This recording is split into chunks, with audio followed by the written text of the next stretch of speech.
Roshnee is a community 35 minutes south of the country's economic hub, Johannesburg, and is a product of the apartheid era.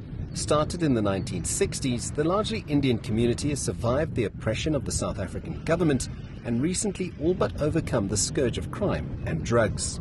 Not long ago, I was called out a personal friend of mine to address an issue where one of his kids was involved. And I looked at it, and when I walked in there, I realized, you know what, these kids are my kids' age. And you know, we can't live with our head buried in the sand. What are the most common drugs that you come across? Are they the ticks, the cocaines, the heroines? What are those drugs that you come across? Kids are now experimenting with different things, codeine-based drugs, solvents in the house. So it's actually quite scary when you think about it. And that's why I say we got to educate ourselves. We got to know what these different types of drugs are, what the kids are experimenting with, the symptoms and how it affects the kids. So if we know these things, we can avoid it, because like I say, prevention is better than cure. Hansa pointed out a cemetery on the outskirts of the town where the drug addicts used to indulge in their destructive habit, and explains he and the community members had to intervene in the dead of night. But the 47-year-old businessman believes the cure lies in educating the community.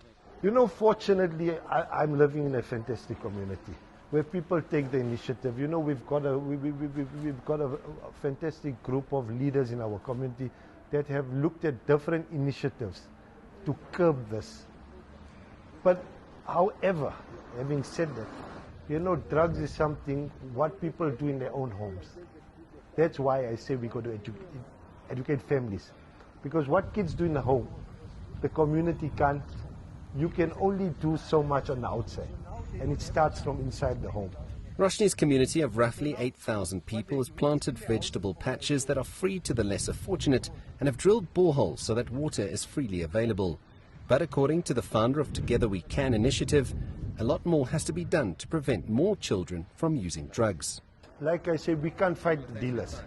You can't fight the dealers. This thing goes too high up, and it's a too lucrative business to stem it out. The only ways for communities to get involved and protect yourselves, because this thing will affect one drug addict in a home, affects an entire family. I'm not talking of just an immediate family, an extended family, and then friends. So communities have to get involved. You know, we need to create awareness. Idris, is this a war we can win? You know, that's a difficult one for me to answer, really. But like I say, together we can. Idris Hansa, thank you so much for your time. Good luck and keep up the good work and enjoy the festive season.